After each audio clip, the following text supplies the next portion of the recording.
worse. And that very well could be the truth, but it also could just be, well, I'm really in the issue now, so I see it all. When I first came to Nigeria a year ago, ambushes after ambush after ambush in Miongo.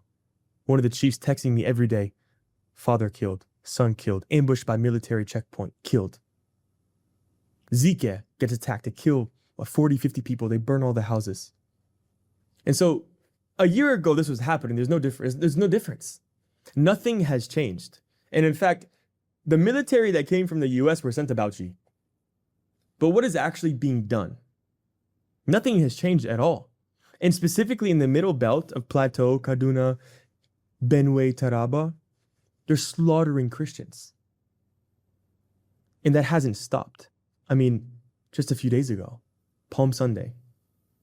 You can't say there's no genocide. You can't say there was no religious targeting. They went to a Christian majority area on Palm Sunday, a religious holiday, in mass killing people, shooting, machete. They didn't even just do it on the road. I walked 200 meters into the town from the junction of Anwanurukuba. Bullet casings, people are killed. And so you can't say that there's no religion involved. Now, a lot of people have argued that we should stop tagging this as a religious genocide. What is it? They've argued that it's more political than it is religious. How? That a lot of opposition politicians in Nigeria who do not support the administration of the current president are looking for ways to damage his government by sponsoring terrorism across Nigeria.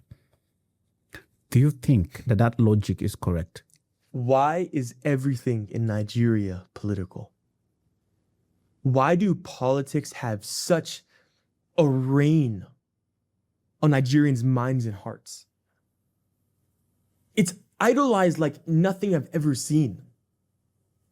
Everybody now in Nigeria is APC. What is? I think I saw a stat like 36 of 39 governors, something like this. I don't know exactly. I don't remember. Yeah. Everybody's now APC. But I'll ask you this. Not everybody. Not everybody. The governors, the politicians, those who are benefiting from the center, they are the ones who are singing the praises of the current government. But not everybody. Not everybody. If you go to the street and ask the ordinary people, they are angry, hungry, and afraid. Yes. No. The people are not APC. I'm not saying the people. I said governors. Yes. There's a big difference between what the people desire and believe versus what the governors adhere to and stand behind. That is correct. They all convert to be part of APC because they know that if they don't, they're not going to get the money. They're not going to get the support. They're not going to have the same power. They'll be pushed out. This is politics in many places in the world. You don't want to be against the ones who are in power. That's just what it is. But I'm not political. I am political, but I'm not going to discuss this. There's no point. What I'm trying to say is that for 2 decades, this has been happening. So for 2 decades, has it just been political? Is that what it is? When Christians are slaughtered, their farms are stolen? What is political about that? Outside of maybe winning more Muslim votes to where you kill Christians so they can't vote? Fulani come and take over? They're in power? Maybe that, I guess you can say. I would actually agree partially with that. That when you exterminate Christians, you silence them, you make them go into small areas, they can't have their farms, they can't live in peace. More Fulani come to power, money talks, violence talks, it quiets people down, you're scared to speak. How can you speak out against something if you know that you're going to be killed or you're going to be arrested? So in a way, yes, it could be political, but not in the way that these people are trying to say now. They're saying, oh, it's just because they want to shame Tinubu. You can shame Tinubu in many, many ways.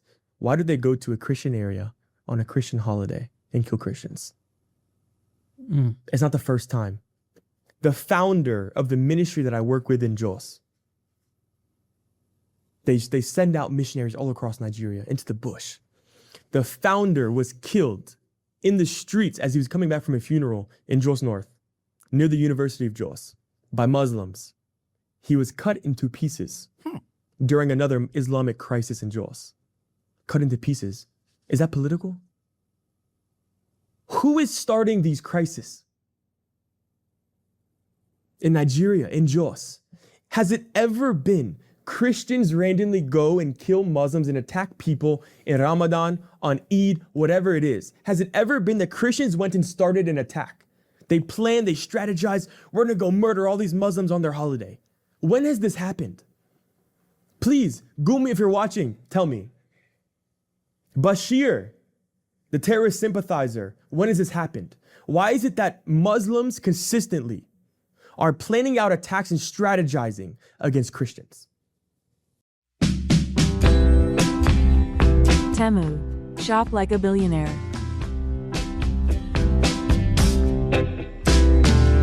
Download today and get started.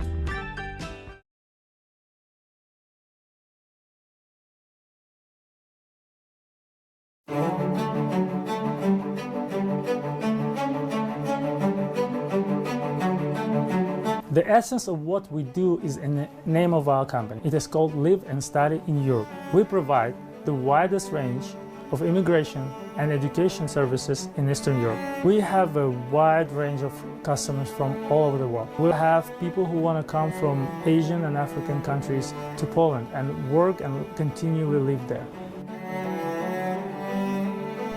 Hello everyone. I'm Irene.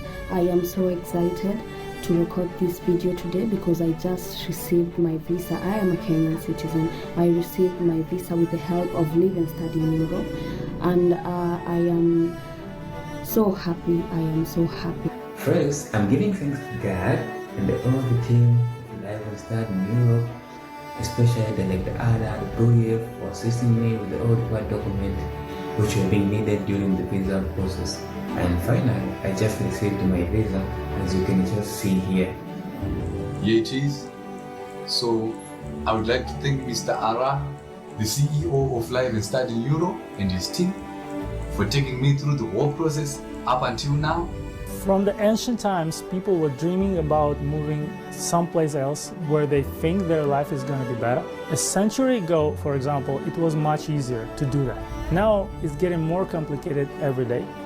What we do is we help people to achieve their dreams. Over the years, we had a lot of happy customers who are very satisfied with our work, but you don't have to take my word for it. Go to our website and YouTube channel where we have loads of video testimonials of our customers.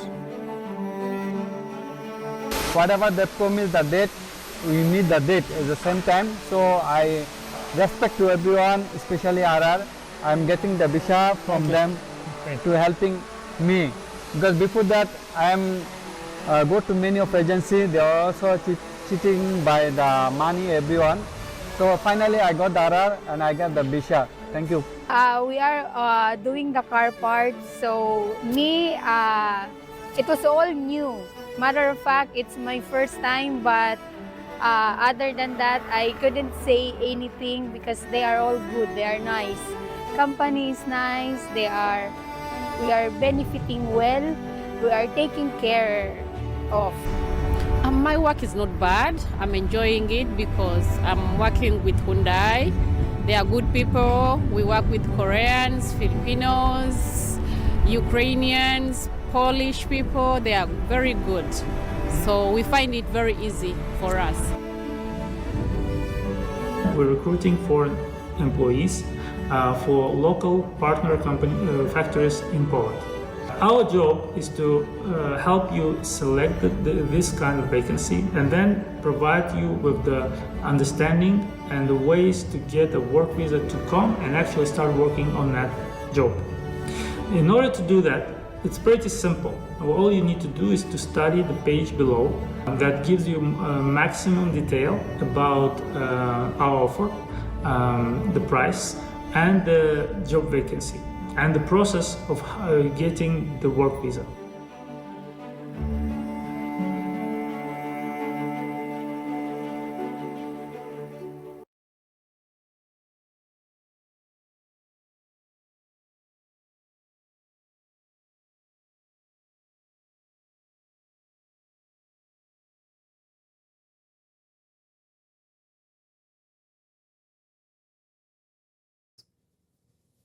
So, some people have also alleged or argued that the crisis is between farmers and herdsmen.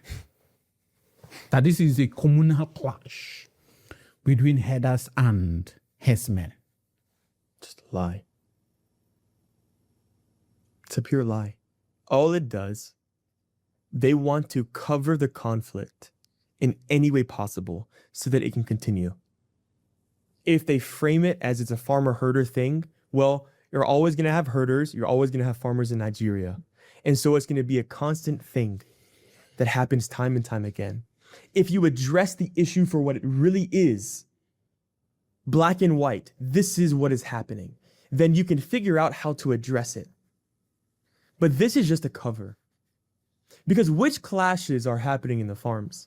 Are the Christians weaponized with PKM and AK-47 going and carrying out attacks, killing people, burning villages, stealing land? Are they doing that? No. Have they killed some people? Yes. Why? Because they go revenge the fact that they've been murdered for 2 decades. They're no longer sitting on the side allowing them and their families to be killed in the night. So yes, they go and they do carry out attacks sometimes in revenge. But the issue itself, is it really the fact that there's just some farmers, some herders are coming against each other and just clashing? There's no clash. It's a one-sided fight. Fulani, who are not indigents of Nigeria, have come in mass from the north to the south to the east to the west. In the towns, the cities, the bushes, the villages, everywhere. And they're killing people, they're burning villages, they're stealing land. What clash is happening? And the government is allowing it. The government security forces are complicit in allowing this to happen. Now, Alex, when you say that the Fulani herdsmen are killing the Christians and you call it a religious or Christian genocide, one would ask, the current Minister of Defense, who is in charge of the defense architecture of this country, is a Christian. Yeah, his brothers, they're terrorists, he says. So do you think that as a Christian, he's also been deliberately negligent or incompetent in handling the security issues? Yes. Remember, he's a Christian. Doesn't matter. Some of these Christians are more evil than the Muslims themselves. That's the truth. Evil is not only for people that identify as Muslim. Do you think he's evil or he doesn't know what to do? The insecurity issues overwhelms him. I don't know him personally. I'm not going to directly judge his heart. But what I can say is you'll know them by their fruit. I'm asking you this question and I'm pointing out the fact that this is a man who oversees the security architecture of this country. He's the Minister of Defense. They know who the terrorists are. So what do you think is stopping him from doing the right thing? Because it seems the insecurity, it seems these terrorists have so much power.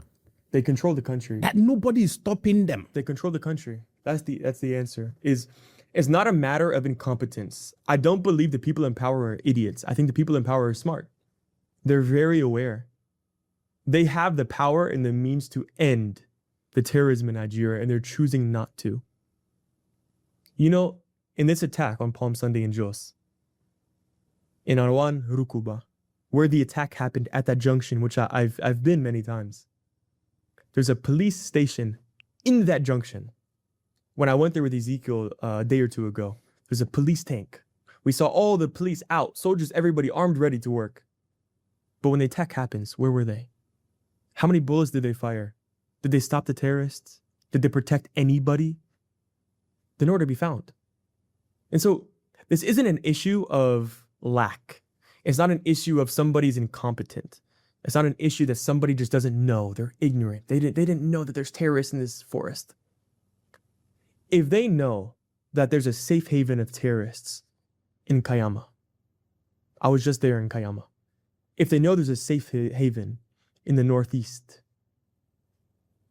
in Sambisa, why has the Air Force not dropped every single freaking bomb that they have to kill them?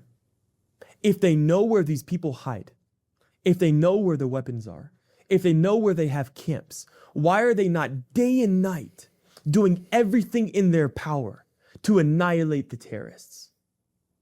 Instead, they'll go paint the vans for Tinubu. They'll send out thousands of vans across Nigeria. They'll go buy brand new Lexus and different brands, $60,000, $50,000, 200 million, 100 million cars for chiefs, for senators.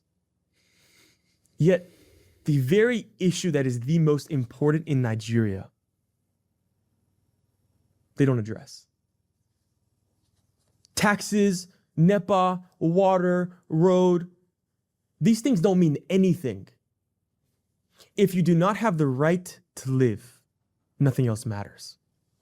It doesn't matter your tribe, where you're from, what you say you stand for, how much money you have.